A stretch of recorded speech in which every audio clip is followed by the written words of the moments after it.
மாப்பிள்ளை பாலினா எல்லாத்தனும் ஷேகுல் அக்பர் முஹியத்தீன் இப்னு அரபி இல்லா சொன்னதா சொல்றா. ஷேகுல் அக்பர் நாயகமும் அவர் சொன்னதா சொல்லலை, நாயகம் சொல்லலான்னு ஹதீஸை தான் சொல்றா. என்னுடைய பிள்ளை என்று தெரிஞ்ச பிறகும் ஒருவருக்கு அவர் மேலே ஒரு மரியாதை ஒரு வகுப்பு வரலன்னு சொன்னால் 3 நாள் ஒன்றா இருக்கும். ஏன்னா ஒன்று முனாஃபிக்கா இருப்பான்.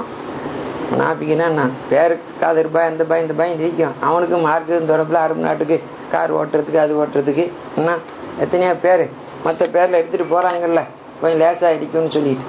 அதை போல் நான் இவன் பேரளவுக்கு இஸ்லாத்தில் இருப்பானோ இஸ்லாத்துக்கு இவனுக்கு சம்மந்தான் இருக்காது, முனாஃபிக்காக இருப்பான்.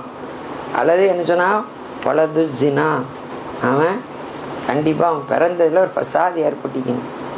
விளங்கிச்சா இல்லை? இங்கே அங்கே தடமாறி இருக்குதுன்னா திடீரால வீட்டோடய இருக்கா, மகரத்தோடு போகிறாள். ஹஜ்ஜிக்கு போகிறாந்தாலும் மகரம் வேணும்னு இருக்குது.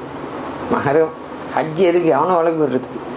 ஹஜ்ஜிக்கு போகிறாந்தாலும் மகரம் இல்லாத கடமையாகுது.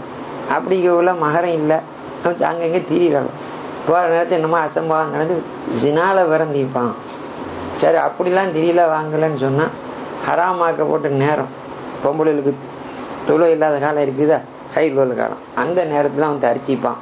இந்த 3 நாள் ஒரு கட்டம் வந்தால் தான் என்னோட பிள்ளைன்னு தெரிஞ்ச பிறகும் அந்த நபர் மேலே அவருக்கு உக போகாமல் நான் சாதாரணமாக அப்படி இருக்கும் அப்படி சொல்கிறாங்கண்டா. விளங்குதா சொல்கிறது?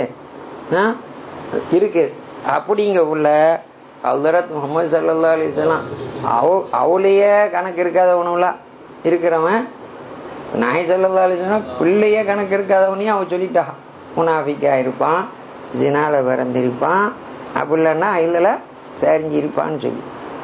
அப்போ இஸ்லாண்ட பேரில் இருந்துட்டு அவளையே கணக்கு எடுக்காத இருக்கிறவன எங்கே போய் சேரண்டு விளங்கலை.